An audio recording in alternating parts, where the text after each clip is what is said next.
Thomas Ashton sat on his usual bench in the memorial garden of St. Michael's Church, facing the roses he had come to know by heart.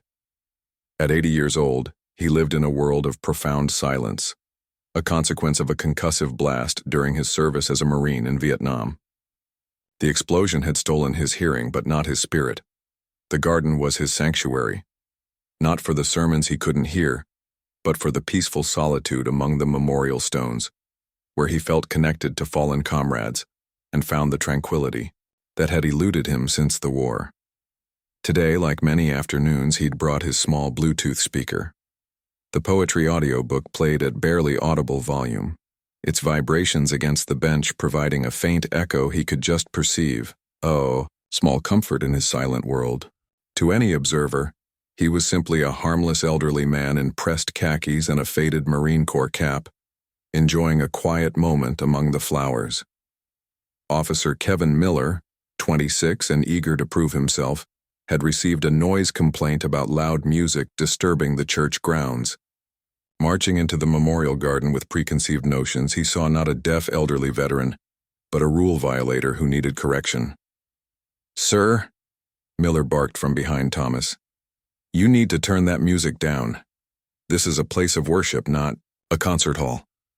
Thomas, absorbed in the faint vibrations of his audiobook, heard nothing.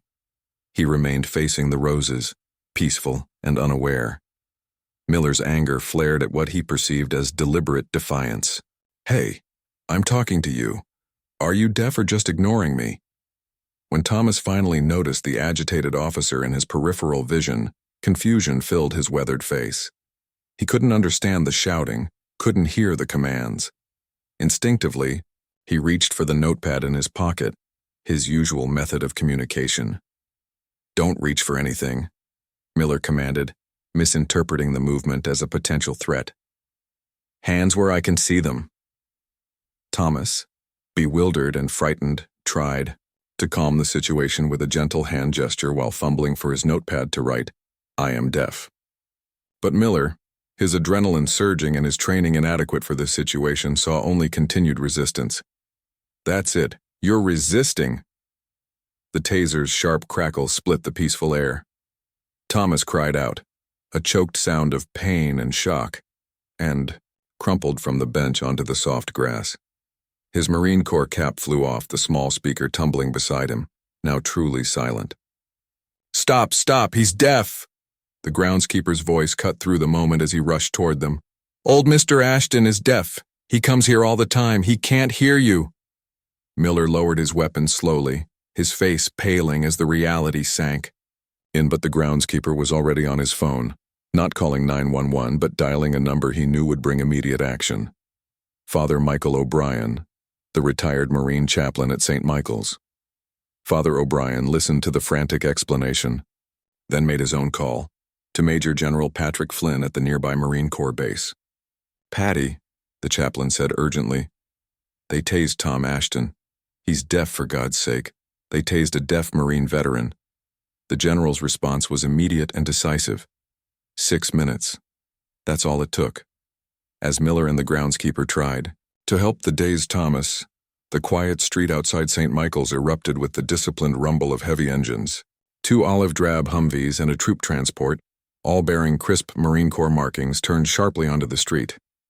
They didn't just park, they strategically positioned themselves, effectively controlling access to the church grounds. Doors opened, and a dozen Marines in combat utilities disembarked with swift, silent precision. No running, no shouting, just the calm, controlled movement of a unit securing a sensitive area. From the lead Humvee emerged Major General Patrick Flynn, his dress blues immaculate despite the unexpected deployment. He strode into the memorial garden, his gunmetal eyes taking in the scene. Thomas pale and trembling on the grass, the discarded taser wires, and Officer Miller standing frozen like a child, caught in a monumental transgression. "Tom, can you hear me?" "It's Patty Flynn," the general said softly, kneeling beside his old comrade. Thomas, dazed but recognizing the familiar face, tried to focus as Flynn gently took his hand. "Don't try to talk, Tom.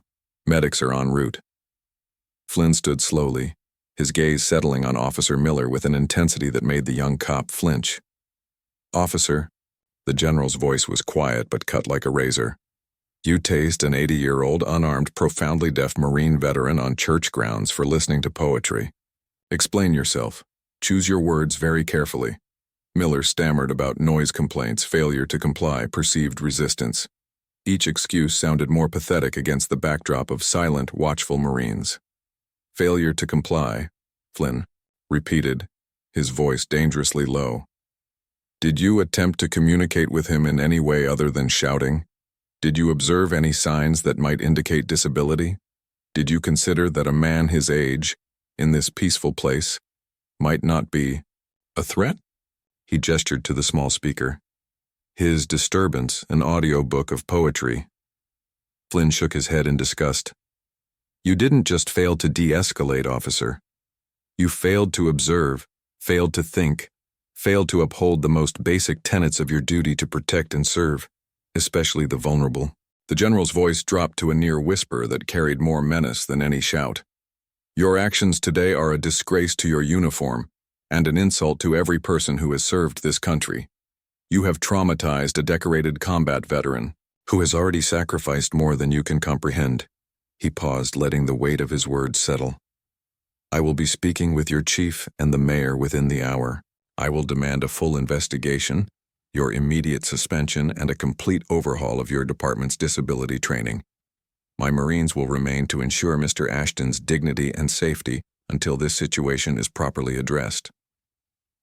As Thomas Nye was carefully lifted onto a stretcher, he looked toward General Flynn with grateful eyes.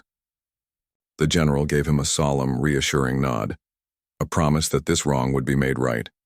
The story spread rapidly through local and national media. Officer Miller was suspended, then resigned before the investigation concluded. The police department implemented comprehensive retraining on ADA compliance and de-escalation techniques, with Marine Corps experts consulting on protocols for hearing-impaired veterans. The city issued a formal apology to Thomas and instituted the Thomas Ashton Protocol, mandatory disability awareness checks before any enforcement escalation. Donations poured into deaf advocacy groups and veteran support networks in Thomas's name. Thomas eventually returned to his peaceful afternoons in the Memorial Garden, his poetry audiobook providing the same gentle vibrations of comfort.